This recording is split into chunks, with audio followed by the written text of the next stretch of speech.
Many Star Wars fans around the world for Star Wars The Rise of Skywalker are either very worried, concerned about this movie, apathetic, or excited about Episode 9, and a lot of mixed reactions and emotions are really going around the world into this movie before its release on December 19th. This is Mike Zero. Make sure to subscribe if you're new to the channel for future Star Wars content. Now, one thing about Episode 9 that a lot of fans are very curious about is to see exactly how Disney and Lucasfilm are really going to end the Skywalker saga as a whole, and how successful this movie really is going to be, not just at the box office, but how it's really going to resonate with fans around the world, and how many Star Wars fans are really going to accept it as a successful Star Wars movie and a satisfactory experience once they go ahead and see this thing in just a couple of weeks from now. Now, with that being said, we do know that Disney and Lucasfilm have been going through many different changes for this movie and have had a lot of different adjustments for The Rise of Skywalker, and one of the big things is that Disney actually hit the reset button for The Rise of Skywalker not too long ago when they brought George Lucas on board for Star Wars Episode 9.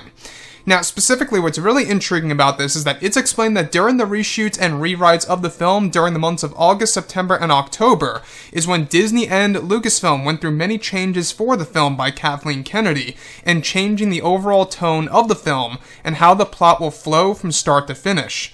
It said that recently Disney and Lucasfilm reset the ending of Skywalker by changing many of the scenes as well in the first, second, and third acts of the movie, and that George Lucas helped a lot with resetting The Rise of Skywalker that is now described to be 90% done before its release and also before the premiere date.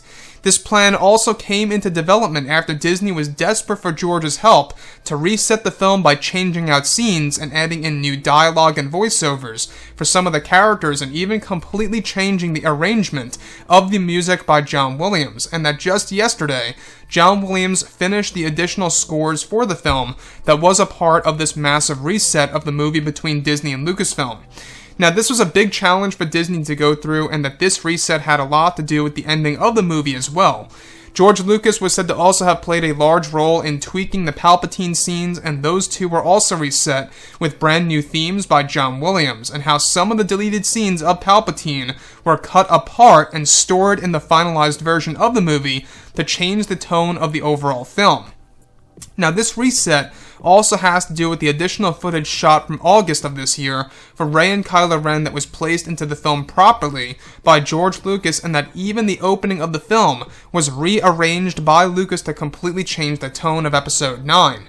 So, let's go over a couple of parts about this. Now, like I've always said before in the past, we do know that this movie is a big deal to Disney and Lucasfilm for multiple different reasons. It's going to literally spell the future of the Star Wars franchise. It's going to really determine exactly where it all stands once Episode 9 releases come this December, and that's the big importance by Disney and Lucasfilm, is that this movie not only has to do well at the box office, but it also has to resonate with hardcore fans, casual fans, and even create brand new fans going into this thing. That's actually going to create a new experience and a new, I guess you could say, interest for the new Star Wars universe that they plan to launch in 2020 and 2021.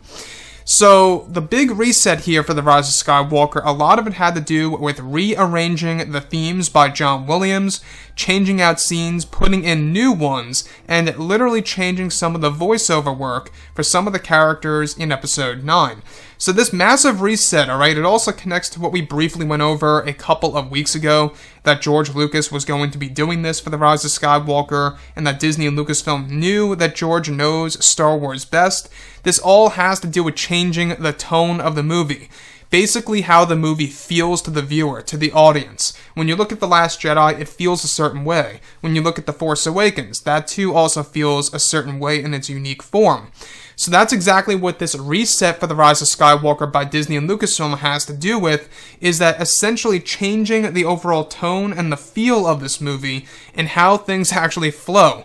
Now, what do I make about all of this? Well, to me, at least in my opinion, it says that Disney and Lucasfilm they don't really know exactly what they're doing with this movie from what it seems. There's a lot of back and forth related to the edits of the film, certain cuts of the movie that have been, a part of this movie, and how they needed George Lucas to come back in order to really make things right for Episode 9.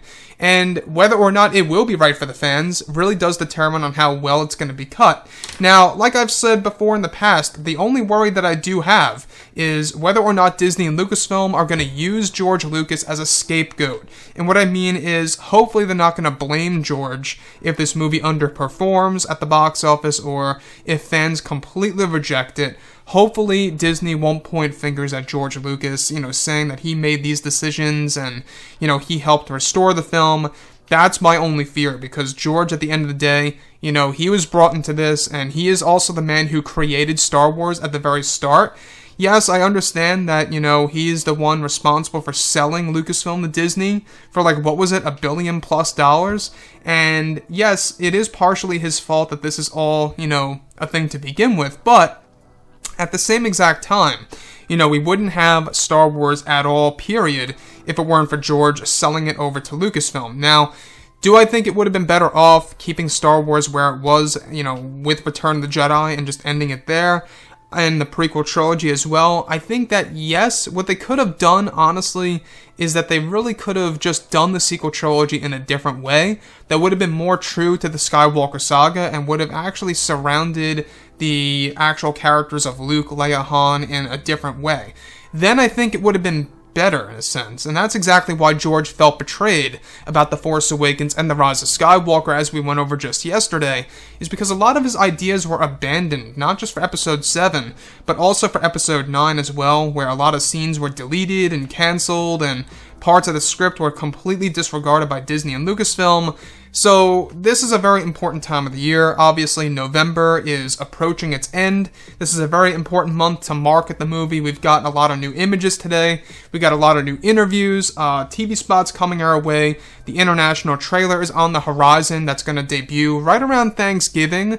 So Thanksgiving, it's going to be, on, pretty much around The Rise of Skywalker's release of that new trailer, the international trailer. So that's one thing to look forward to. Give or take the 28th or the 30th, it's going to be near Thanksgiving, not on Thanksgiving.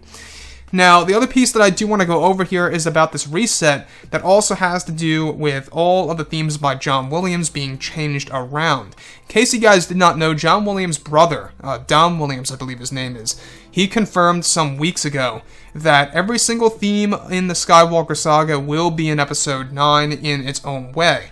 And that really is going to show us how true the culmination of the Skywalker saga will be within Episode 9 in its entirety. And I think that's one thing to really look forward to here, is that we also know that Disney and Lucasfilm, they want to really, create revisions of those themes, like Across the Stars, and Duel of the Fates, and the Battle of the Heroes, and all of those different themes that we know and love from the prequels and the originals, and so on and so forth. A big part of the reset had to do with rearranging exactly when and where in the film those themes actually pop up. So, like I've said before in the past, this movie does have a lot at stake. It does have a lot of risks going into it with the fans, and that's exactly, what this movie's all about. It's going to have a lot of nostalgia, mind you, a lot more than The Force Awakens and The Last Jedi did. But it's also going to have a lot of risks going into it once it approaches theaters and fans actually go ahead and see this thing. That's the only problem with Disney and Lucasfilm, is that they had a lot of back and forth. They had a lot of inconsistencies with the production of this movie, even while they were filming, in case you guys did not know.